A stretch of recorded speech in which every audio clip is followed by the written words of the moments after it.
네, 오늘 우리가 꼭 알아야 할 경제 이슈와 경제 뉴스들 어떤 것들이 있는지 매일경제신문을 통해 전해드리겠습니다. 주간 브리핑 오늘 이 시간에는 인사이트K 배종찬 연구소장과 함께합니다. 소장님 안녕하세요. 안녕하십니까? 네, 오늘 매일경제신문 일면에는 어떤 기사가 가장 크게 실려 있는지 일면으로 바로 가보도록 하겠습니다. 네, 네이버에 대한 기사가 실려 있습니다. 제목부터 확인을 해볼게요. 네이버 통장 나온다. 이 테크핀의 금융 공습입니다. 네, 기사 내용을 좀 자세하게 들여다볼게요. 네이버는 금융 전문자 회사 네이버 파이낸셜을 설립해서 다양한 금융 상품 출시를 전일 예고했습니다. 전일 이제 네이버는 실적 발표와 함께 네이버 파이낸셜 설립으로 이 플랫폼 기반의 금융 사업을 본격화한다고 밝혔습니다. 대형 IT 기업의 금융 진출이 이어지면서 지금 금융시장에 새로운 지각 변동이 또 한 번 예고가 되고 있습니다.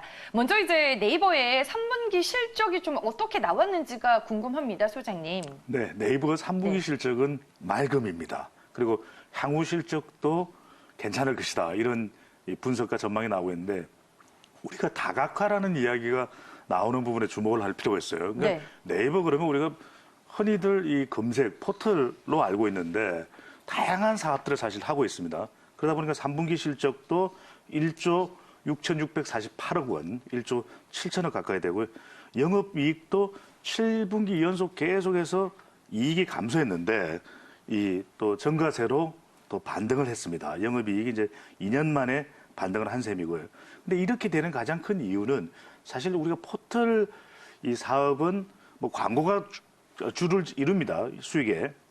그런데 네이버의 경우에는 비즈니스 플랫폼, 뭐 쇼핑도 있고, 네. 또 뭐 IT 플랫폼도 기술 분야도 진출이 돼 있는 상태고, 그 다음에 콘텐츠 서비스도 있죠. 그런데 특히 괄목한 것이 영업이익이 반등하는데 결정적인 기여를 하는 건 물론 이제 해외 쪽에 진출돼 있는 라인도 있습니다. 라인 사업도. 근데 무엇보다도 이 네이버 페이, 금융 쪽으로 진출해 있는 부분. 네이버 페이 그리고 쓰세요, 혹시 소장님은? 네, 요즘에는 페이의 시대다 이런 네. 얘기 하지 않습니까? 아, 정말 편하더라고요. 네. 네. 그리고 이제 또 웹툰. 우리 시간을 통해서 매일경제 시간을 통해서 브리핑을 통해서 이 웹툰 시장에 대해서도 말씀을 드렸는데 여전히 네이버가 최강자. 네. 이것도 이 영업이익이 반등하는데 또 계기가 된 것으로 분석을 할 수 있겠습니다. 네, 실적 먼저 분석을 해주셨고 전일 이제 네이버가 실적 발표 후 이제 진행이 됐었던 컨퍼런스 콜에서 눈에 띄게 네이버 파이낸셜에 대해서 언급을 했습니다. 앞으로 이제 어떤 전략과 계획들에 대해서 언급을 했나요? 테크핀이에요. 테크핀의 금융공섭. 이게 무슨 말이냐면 우리가 핀테크는 많이 들어봤습니다. 정부에서도 핀테크 산업을 육성을 하겠다. 그러니까 핀테크는 이 금융과 기술의 융합이죠. 금융이 주도를 하는 겁니다. 기존 은행권에서 이제는 기술과 결합된 그런 사업 영역으로까지 이제 확대를 해갔는데 이번에는 네이버나 카카오 같이 이 기술을 주도로 해서 금융 쪽으로 진출을 하는 겁니다. 그러니까 네. 말 그대로 테크핀 이게 이제 거꾸로 되는 거죠. 그만큼 이제 네이버가 마치 금융회사인 것처럼 그렇게 사업 영역을 강화한다는 이제 계획을 발표를 했는데 기존에 우리가 알고 있던 것은 네이버 사내 독립기업인 네이버페이였죠. 그런데 네이버페이에서 그치지 않고 네이버 파이낸셜 이제 본사로 금융 플랫폼을 본격적으로 이제 확장을 하겠다. 이런 이제 발표를 한 것입니다. 그리고 이제 기존의 금융권하고 결합을 해야죠. 그래야 테크핀이 되니까 누구랑 손을 잡느냐?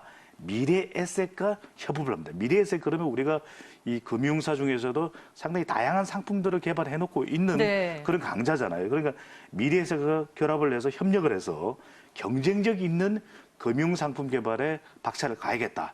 이건 다분히 이 카카오를 또 겨냥한 그런 네. 노림수라고 볼 수 있겠는데요. 그러다 보니까 내년에는 이제 네이버 통장까지도 만들죠. 우리가 지금 무슨 은행 통장 이렇게 이제는 은행이 붙지 않는 네이버 통장이 나옵니다. 근데 이 강점이 네이버가 그동안 이 카카오도 카카오페이가 상당히 강점이었듯이 네이버 페이를 통해서 또 이걸 기반으로 해서 기존의 금융권 이뿐만 아니라 일종의 이제 방카슈랑스 쪽으로도 확대를 하는 겁니다. 이제는 금융, 증권 다 다루겠다라는 것이죠. 이런 야심찬 계획을 세워놓고 있는 중입니다. 네, 전일보 네이버 3분기 실적도 잘 나왔겠다. 네이버 파이낸셜 출범에 대한 얘기를 하면서 주가 분위기도 상당히 좋았습니다. 어떻게 주가가 끝이 났는지 함께 보시죠.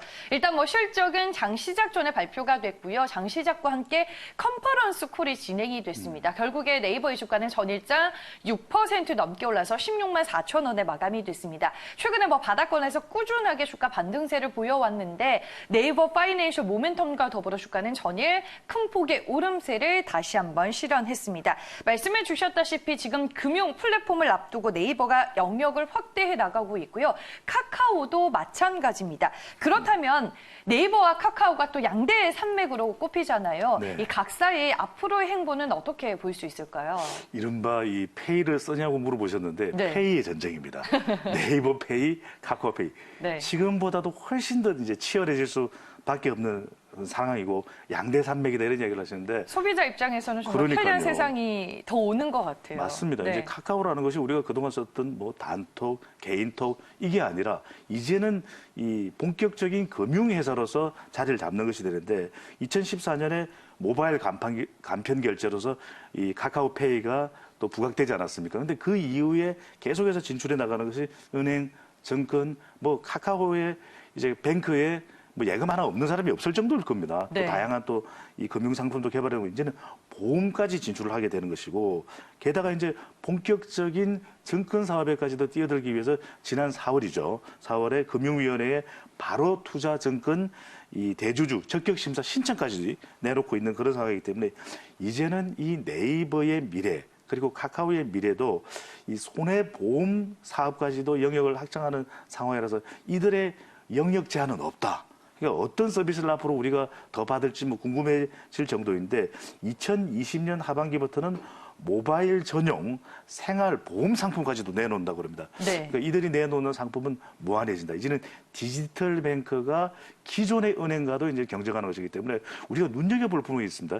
이런 이 디지털 이 뱅크 진출하고 있는 테크핀 사업이 과연 기존 은행의 수익률에는 어떤 영향을 주느냐. 그리고 치열한 경쟁을 할 수밖에 없는 네이버와 카카오의 실적과 수익은 어떻게 될지 이걸 좀 지켜볼 필요가 있는 거죠. 네, 알겠습니다. 오늘 매일경제신문 1면에 있는 네이버에 대한 얘기로 첫 번째 기사를 살펴봤습니다. 다음은 매일경제신문 6면으로 가보겠습니다. 삼성전자의 3분기 확정 실적 내용이 실려 있습니다. 네, 저는 삼성전자의 3분기 확정 실적이 발표가 됐는데요. 제목부터 확인을 해볼게요. 반도체 빈자리, 갤럭시 노트 10이 매워 삼성전자 실적 방어입니다. 네, 기사 내용을 자세하게 보겠습니다. 삼성전자가 메모리 불황의 악조건에서도 이 스마트폰과 디스플레이 사업 호조에 힘입어서 전분기보다 좋아진 실적 성적표를 받아들였습니다. 반도체 업황 부진했던 거야 다 아시는 네. 걸 거고요. 이런 상황에서도 스마트폰과 TV 판매 호조로 전분기에 비해서 개선된 실적을 거뒀습니다. 10월 초에 이미 삼성전자의 3분기 실적은 잠정 실적을 통해서 확인이 됐는데 이번 확정치 실적 결과와 더불어 그전의 실적들과 비교를 해봤을 때는 어떤가요? 삼성전자, 우리가 다각화가 왜 중요한지를 네. 오늘 집중적으로 분석드릴 수밖에 없는데 네이버도 사업 다각화를 하잖아요. 삼성의 경우에도 반도체가 흐림이면 그럼 휴대폰은 이제는 맑음. 네. 이 상태로 서로 균형을 이루어가면서 실적에 어떤 빈자리가 없도록 메워간다라는 그런 것을 우리가 발견할 수가 있는 것인데 작년보다는 삼성전자의 매출, 영업실적, 영업이익 안 좋습니다. 그런데 4분기에 조금 더 안 좋아질 수도 있는데 이런 균형, 다각화를 통해서 내년도에는 실적이 점차 좋아질 것이라는 이런 전망이 나오고 있습니다. 그러니까 앞서 이창진 앵커께서 말씀하셨듯이 3분기 매출이 이제 62조 원, 영업이익은 7조 한 8천억 원 가까이 되는데 이 매출이 전분기보다는 늘었습니다. 그런데 작년보다는 좀 안 좋다라는 거죠. 네. 그러니까 작년에 비하면 안 좋지만 점차 올해도 이제 하반기로 가고 조금 안 좋을 수도 있는데 내년에 점차적으로 좋아지는 개선되고 있는 그런 모습을 보고 있는데 그렇게 그래도 상황이 반도체 쪽이 업황이 후들거리면서도 좋아지고 있는 이유는 바로 이것을 충분히 보상하고도 남는 이제 스마트폰 실적 그리고 또 디스플레이 실적이 바로 이 삼성이 영업이익이 점차적으로 개선해가는 이유로 꼽을 수 있겠습니다. 네, 그러면 전일 또 삼성전자의 주가 흐름은 어떻게 펼쳐졌을까요? 함께 보겠습니다. 네, 장 초반에 1%대 오름세로 시작이 됐습니다. 하지만은 상승폭을 결국에는 반납하며 보합권에서 마감이 됐고요. 최근에 이제 주가가 5만 원 선에 안착한 이후로 5만 원에서 5만 2천 원 사이에서 주가 흐름이 이어지고 있습니다. 전일 종가는 5만 400원에 형성이 됐습니다. 뭐 매년 매 분기마다 실적이 계속 좋으면 좋겠지만 얼마나 이제 못한 부분을 다른 쪽에서 채워주는지가 상당히 중요할 것 같습니다. 반도체와 스마트폰 사업 등 각 사업 부문별 실적 결과를 봤을 때 좀 눈에 띄는 점은 어떤 것들이 있었나요, 소장님? 그렇죠. 반도체가 힘들 때 이 휴대폰과 디스플레이를 통해서 실적 방어를 해냈다. 네. 이것이 우리가 주목할 부분이 되는 것인데 갤럭시 노트 10만 하더라도 국내에서 출시되자마자 25일 만에 판매량 100만 대를 돌파를 했잖아요. 네. 그러니까 상당히 기술 집약적으로 또 소비자가 충분히 이 호의적인 평가를 내릴 수 있을 정도의 상품을 내놓으니까 평가가 그만큼 상당히 좋더라고요. 좋았어요. 그래서 네. 스마트폰이 선전을 한 것이 이번에 그래도 실적 방어를 해낼 수 있었던 부분이고 특히 주목하는 부분은 갤럭시 노트 10뿐만 아닌데 기존에 좀 저가, 네. 가성비가 좋은 A 시리즈도 상당히 이것을 이 가격 대비 또 성능은 항상 상당히 우수한 제품을 내놓아서 그만큼 휴대폰 시장에서 점유율을 높여갔던 것도 우리가 높게 평가할 수 있는 부분이고 특히 주목하는 부분이 바로 디스플레이입니다. 3분기 영업이익이 1조 1,700억 원으로 전분기 대비 무려 56%가 더 높아졌어요. 네. 근데 여기는 특별한 이유가 있습니다. 그러니까 대형 고객을 계속해서 유지하고 있다. 애플이죠. 그다음에 이 중국 대비 훨씬 더 우리가 저가 경쟁을 탈피해서 기술력으로 승부를 했다라는 것, 디스플레이. 그리고 또 휴대폰에 들어가는 갤럭시 노트 10이죠. 여기에 들어가는 유기 발광 다이오드. 이런 패널 공급 증가가 또 수익 확대. 이게 수익률이 높은 거예요. 그래서 이걸 통해서 충분히 실적 방어를 해냈다라고 하는 부분이 좋은 것이고 더군다나 내년에는 5G 이동통신 시장이 상당히 전망이 밝은 편이에요. 네. 그러니까 이것 자체도 내년에도 계속해서 휴대폰 그리고 휴대폰에 들어가는 이 디스플레이는 실적이 좋을 것이다. 이런 전망을 기대해 볼 수 있는 것이죠. 네, 알겠습니다. 삼성전자의 3분기 실적 얘기를 나눠봤습니다. 이번에는 국제면 기사를 살펴보겠습니다. 매일경제신문 14면입니다. 네, 미국과 중국의 얘기입니다. 제목부터 확인해 볼게요. 에이펙 취소에 중국 드론 금지까지 미중 미니딜 서명 가시밭길입니다. 기사 내용을 보도록 할게요. 반정부 시위 사태로 인해서 칠레가 11월 중순 예정이 됐었던 에이펙 정상회를 전격 취소하게 됐습니다. 지금 에이펙 정상회의가 무산이 되면서 미중 무역 분쟁 해결 과정에도 일부 영향을 줄 것으로 보이는데요. 일단 미국 측은 장소 변경을 통한 현재 이 서명 얘기가 나오고 있는 상황입니다. 다음 달로 이제 트럼프 대통령과 시진핑 중국 국가주석의 만남을 예고했었던 에이펙 정상회의는 뭐 일단은 취소가 됐습니다. 미국과 중국의 딜 무산될 가능성이 높은 건가요, 그러면? 그렇지 않아요. 네. 이게 그래도 둘 다 절실하다. 트럼프 대통령도 국내 정치 위기에 있기 때문에 네. 미중 무역 전쟁을 좀 완화할 필요가 있는 것이고요. 중국의 경우에도 시진핑 체제가 강화되고 있는 상황에서 이 불확실성이 커지면 안 되는 것이거든요. 그런데 우리가 이 미국과 중국과의 1단계 합의, 바로 이 부분을 우리가 미니 딜이라고 이야기를 했습니다. 네. 그러니까 지금 굉장히 격화되어 있는 미국과 중국의 무역 전쟁 속에서 그래도 작은 부분은 좀 합의를 하자. 이게 바로 미니 딜인데 그동안 제가 단계별로 설명을 드렸던 것은 협의를 했고 그다음에 또 합의를 했고 이제 이 합의문에 서명을 해야 됩니다. 근데 이 서명을 이달 중순에 있는 칠레에서의 에이펙에서 시진핑과 트럼프와 시진핑이 만나서 서명을 하기로 했거든요. 근데 이게 취소가 된 겁니다. 그러다 보니까 이게 우리가 말하는 일종의 돌발 변수가 발생을 한 셈인데 그럼에도 불구하고 에이펙에서 만나지 않더라도 다른 장소, 뭐 미국에서 만날 수도 있는 것이고요. 또 중국에서 만날 수도 있는 것이고 또는 제3의 지역인 싱가포르에 만나서 두 국가의 원수 모두 이 미중 미니 딜이 절실하기 때문에 네. 서명을 할 가능성이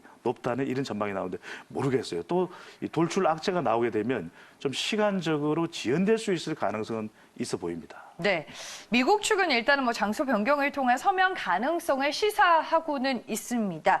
그리고 이제 여기에서 우리가 눈에 띄는 점은 에이펙 정상회의 취소와 함께 이제 중국 드론 금지에 대한 내용이 담겨져 있는데 미국이 자국 정부에 중국산 드론 운항을 금지했다라고 합니다. 지금 미중 무역 갈등 속에서 새로운 악재가 또 생기는 건가요? 드론이 웬 말이냐. 네. 그러니까 우리가 드론 그러면은 주로 이제 영상 촬영할 때 띄워서 한다든지 또는 이게 또 그 감시 또 정찰 기능 등도 있는 것이거든요. 상당히 기술 집약적인 제품이 바로 이 드론입니다. 그런데 이제 중국이 세계 드론 시장을 거의 장악하다시피 하고 있거든요. 그렇죠. 근데 우리가 어디에서 약간 기시감, 대자비를 볼 수가 있느냐면 바로 화웨이입니다.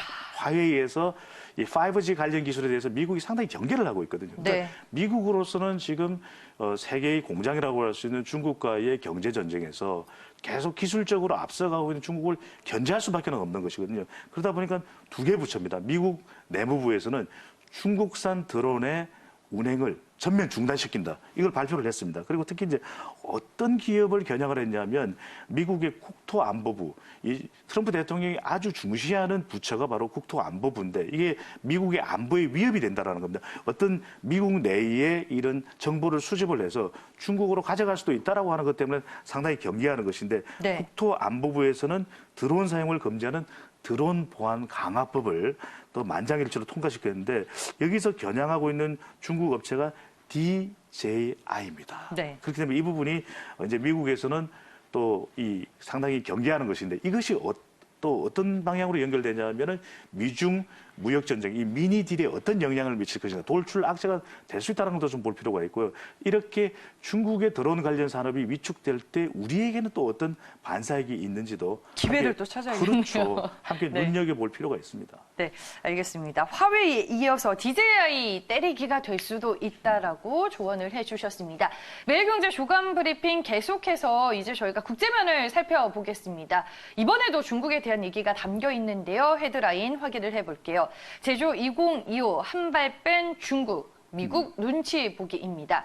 중국 공산당의 정책 방향을 결정하는 4중 전회가 이제 시진핑 중국 국가주석을 필두로 한 이 공산당의 절대 권력을 강조하면서 31일 폐막이 됐습니다. 이번 4중 전에서는 중국이 중국 제조 2025를 폐기하고 이를 대체할 새로운 경제 발전 방안을 검토하고 있다라는 얘기가 지금 이 기사에 실려져 있습니다. 월스트리트 저널을 비롯한 이제 일부 외신들의 보도가 이를 말해줬는데요. 먼저 이번 4중 전회를 통해서 나온 얘기와 강조된 내용은 어떤 것들이 있었나요?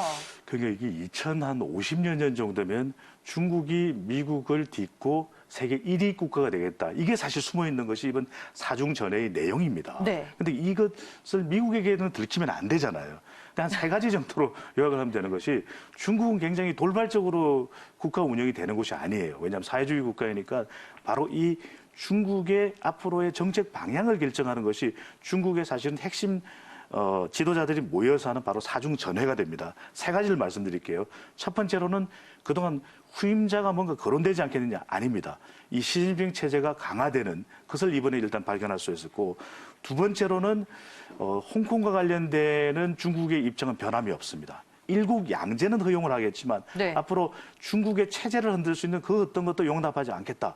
그렇기 때문에 홍콩의 정세 불안은 계속될 가능성이 있다. 이걸 좀 기억해 줄 필요가 있고, 그 다음에 3단계의 발전 방안을 이야기를 했거든요. 이것이 이제 현대화 3단계인데 아주 쉽습니다. 일단은 한 2021년까지는 먹고 사는 문제를 해결하자. 네. 그 다음에 2035년까지는 먹고 사는 문제가 해결되고 나면 좀 현대화 국가, 다른 어떤 유럽의 국가하고 비교를 해서도 절대 뒤처지지가 않는 그런 선진 시스템을 만들자. 그 다음에 2049년이 무섭습니다. 2049년에는 이 중국이 특색 있는 사회주의 제도를 완성하자. 초강대국, 미국을 능가하는 국가가 되겠다라고 하는 이야기를 하고 있는 겁니다. 네. 뭐 중국 제조 2025 같은 경우는 이제 그동안 시진핑 정권이 좀 큰 그림을 그린 하나의 전략이 아닐까 싶은데 이번에 4중전에서 중국 제조 2025라는 명칭 자체를 폐기하는 방안이 검토가 된 것으로 확인이 됐습니다. 그러면 이 부분이 의미하는 바가 상당히 궁금한데 뭐 제목에서도 확인이 됐다시피 어느 정도 이제 미국의 눈치를 중국도 보고 있는 건가요? 그렇죠. 지금은? 이게 이제 네. 우리가 중국에서 말하는 도광량입니다. 속마음을 들켜서는 안 된다라고 하는 거. 네. 중국 제조 2025를 요약하면 첨단 기술을 육성하겠다. 기술 굴기를 하겠다. 이거거든요. 네. 기술 1등에 올라서겠다는데 이거 미국으로서는 가만히 둘 수가 없죠. 그런데 그러다 보니까 자꾸 미국이 지적하고 있는데 야, 중국 제조 2025의 이 이름이 마음에 안 든다. 상당히 우리는 화웨이부터 시작해서 들어온 거지 곤란하다. 그러니까 이제 중국에서는 어떤 식으로 나가냐면 이름을 바꾸는 거죠. 그러면 우리 마음을 들키지 않을 거예요. 그래서 이번에 논의됐던 것이 중국 제조 2025를 이름을 바꾸고 그 내용을 바꾸는 게 아니고 이름만 바꾸는 거예요, 그렇죠. 그러면? 그럼 이걸 바꿔서 미국이 좀 못 알아차리도록 최대한 하겠다. 근데 그걸 이른다고 안 들킬까요? 그러니까요. 네. 그러면 이제 중국의 내부 속내를 저희가 확인할 수 있는 거네요. 그렇습니다. 네. 중국으로서는 계속해서 첨단 기술도 육성을 하겠다라는 것이고 실제 지금 시진핑 체제도 든든하거든요. 그런 만큼 문제는 지금 미중 무역 갈등으로 계속하고 기술적인 문제까지 불거질 경우에 우리가 이야기하는 바로 불확실성이었습니다. 이걸 최소화시키고 중국의 탄탄대로 발전을 계속 이어가겠다는 속내인 거죠. 지금 미중이 1단계 합의 서명을 앞두고 있는 상황이지만 중국 입장에서도 뭐 지적 재산권을 포함해서 핵심 쟁점들을 크게 양보하지는 않겠다라는 입장이죠. 그렇죠. 여전히. 제일 핵심적인 것은 왜냐하면 이 지적재산권과 관련된 네. 부분 아니겠습니까? 이 부분만큼은 중국도 양보를 할 수 없다. 그런데 이걸 표면에 걸고 있는 제조 2025 같은 건 미국에 상당히 또 부담을 줄 수 있는 부분이기 때문에 이 부분에 대해서는 미국의 눈치를 보고 있는 겁니다. 이름을 바꿈으로써 미국으로 하여금 조금 마음을 놓게 만드는 그런 전략이라고 볼 수 있는 것이겠죠. 네, 알겠습니다. 뭐 제조 굴기 중국 입장에서는 좀 놓치고 싶지 않아 한다라는 내용을 저희가 확인해 볼 수 있을 것 같습니다. 네. 4중전회가 이제 잘 마무리가 됐는데 앞으로 이제 우리가 중국 정권이 좀 어떤 방향성으로 나아가는지 팁을 어떤 좀 우리가 내용들을 좀 확인해 볼 수 있는지 좀 간략하게 정리를 해 주실까요? 네. 우리하고의 관계가 네. 이제 중요할 겁니다. 중국하고 미국하고의 무역 전쟁을 하는 속에서 과연 한국과의 관계는 어떻게 가느냐. 왜냐하면 지정학적 리스크는 분명히 우리가 안고 있는 것이다. 중국은 이 북한의 후원자 역할을 할 것이고 그럼에도 불구하고 우리하고의 관계는 북한하고 대등하게 가져가면서도 사드라든지 이런 데서는 또 계속해서 사사건건 시비를 걸고 있는 것이거든요. 그럼 이 중에서 우리가 중요한 것은 이런 속에서 중국하고의 경제적 관계를 어떻게 가져가는가 이것이 매우 중요할 수밖에 없고 우리 국가 리더십과 시진핑 이 네. 주석하고의 관계를 어떻게 가져가는 이 부분도 굉장히 중요합니다. 그래서 지도자 사이의 관계 그리고 앞으로 우리의 경제를 중국과는 또 뗄래야 뗄 수가 없는 것 아니겠습니까? 특히 이제 계속해서 첨단 기술을 가져가는 중국 그리고 삼성 같은 대기업의 기술하고의 관계 이런 부분들을 우리가 유념해서 볼 필요가 있겠죠. 네, 알겠습니다. 네, 이렇게 해서 매일경제신문 국제면에 있는 마지막 기사까지 저희가 다뤄봤습니다. 매일경제 조간 브리핑은 여기서 인사드리겠습니다. 오늘 이 시간에는 인사이트K의 배종찬 연구소장과 함께했습니다. 오늘 말씀 고맙습니다. 감사합니다.